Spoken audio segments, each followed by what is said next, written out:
Fin février, c'est vraiment le début de la récréation au potager. Et on commence vraiment à s'amuser. Aussi, je ne résiste pas au plaisir de vous partager mes derniers semis et plantations, dont bien sûr les tomates et les poivrons. Bonne vidéo!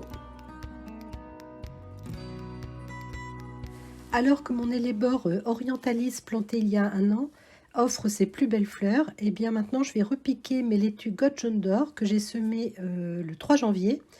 Depuis, elles ont été repiquées en godet le 2 février. Et là, elles attendaient sous serre froide, protégées par un voile P17. Normalement, les récoltes devraient s'échelonner de fin avril à fin mai.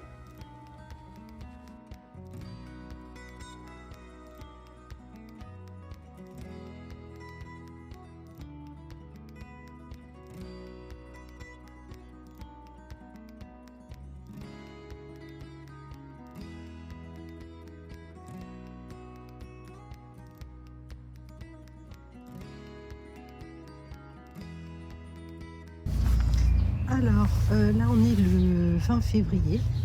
Donc ça, c'est mes grosses plantes paresseuses que j'ai semées le 3 janvier. Bon, elles ne sont pas hyper développées, mais elles sont développées quand même. Et il va falloir que je les plante ici. Alors, dans ce carré qui est délimité avec le clou, là, enfin cette ligne qui fait 40 cm de large, j'avais un peu oublié qu'il y avait des oignons. Mais bon, je vais essayer de les planter entre les oignons.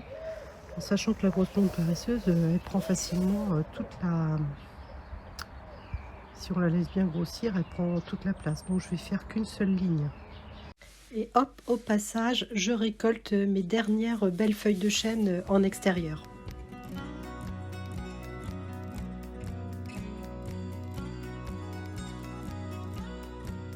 Alors aujourd'hui, je démonte le carré qui était là. J'avais déjà mis un petit peu de compost. Du coup, je vais le mettre là. Donc, entre ces deux arbustes là. Puis ben, on verra bien. Hein. Bon voilà, là je viens de finir de mettre le compost grossier qui était à la base. Je l'ai mis par-dessus tous les branchages, les vieilles feuilles mortes, tous les branchages que j'ai pu trouver, des petits bouts de bois, etc. Donc je suis déjà à une bonne hauteur, mais là on voit bien il me reste encore de la hauteur. Donc maintenant je vais mettre un terreau de plantation juste par-dessus.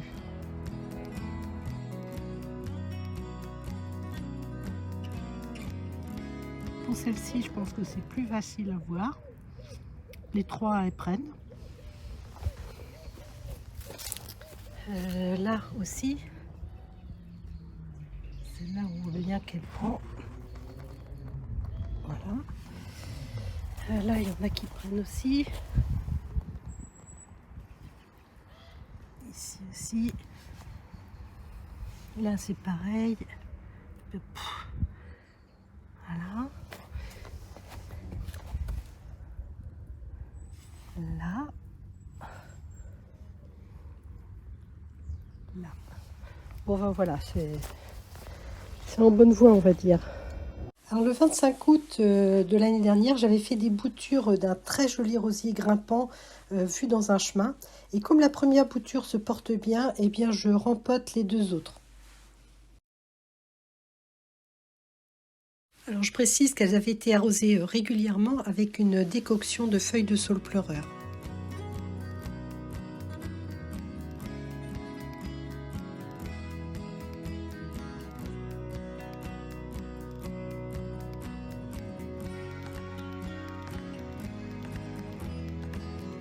Alors comme je ne vais pas tarder à semer mes tomates, je prépare la nurserie pour qu'elles puissent germer et grandir dans les meilleures conditions.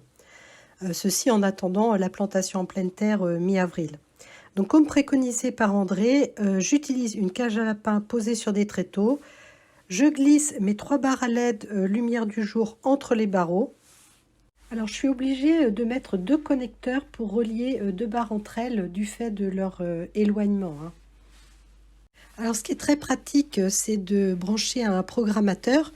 Comme ça, les lumières vont s'allumer automatiquement à l'heure choisie et s'éteindre à l'heure choisie. Ça m'évitera de devoir sans cesse utiliser les interrupteurs. Alors je suspends aussi une plaque jaune car cet hiver j'ai acheté en jardinerie une nouvelle plante d'intérieur et en fait cela m'a amené plein de mouches de terreau dont j'ai bien du mal à me défaire. Et évidemment j'ai pas trop envie de les voir proliférer dans la nurserie. Alors ensuite il me reste à installer la couverture de survie face dorée vers l'extérieur pour que la lumière vienne de toutes parts à l'intérieur. Et aussi pour conserver au mieux la chaleur qui peut être émise par la petite mini serre chauffante qui se trouve à l'intérieur. J'accroche également à un thermomètre pour contrôler la température.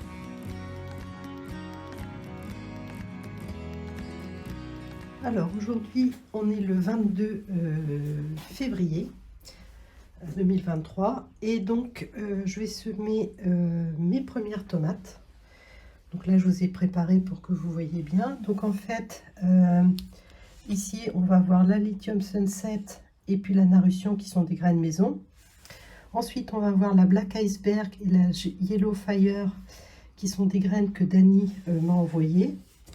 Ensuite, on va voir la Liguria qui sont des graines du potager sol vivant d'Olivier. Et puis de l'Orange Queen qui viennent de Réau. Dans le 77, je crois. Oui, c'est ça. Et qui m'ont été donnés par Xavier. Et puis, je ferai aussi deux poivrons. Un poivron F1 et puis un poivron jaune carré d'Asti. Donc voilà, donc du coup, je vais faire 3 graines de chaque. Et tout ça, ce sera pour toutes ces tomates-là. Ce sera des tomates qui seront dans la serre. D'où la vidéo dans la serre.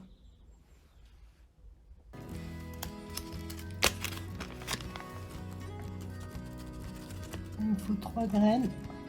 Voilà, ben ça tombe bien. Il y en a 3 qui sont tombées. Donc la Liguria. Voilà Olivier, tes graines sont semées. Le poivron jaune d'Asti. Donc ça, c'est un sachet tout neuf.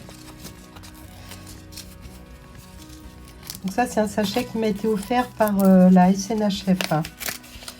Dans du concours des jardins potagers. Et voilà les petites graines.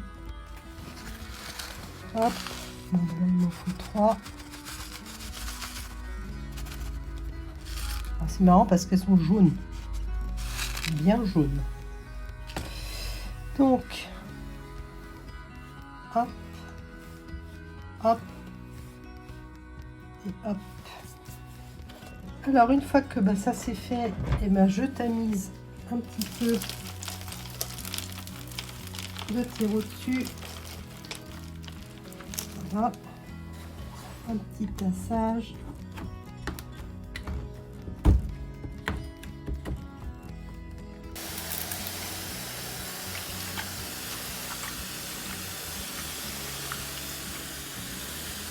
Donc ça y est, la saison est bien partie avec les semis de tomates et poivrons. Alors je vous souhaite toute la joie et le plaisir de lancer votre potager pour 2023. Et si vous souhaitez ne rien louper de l'évolution de mon coco potager, pensez à vous abonner. Bon jardinage à tous et à bientôt!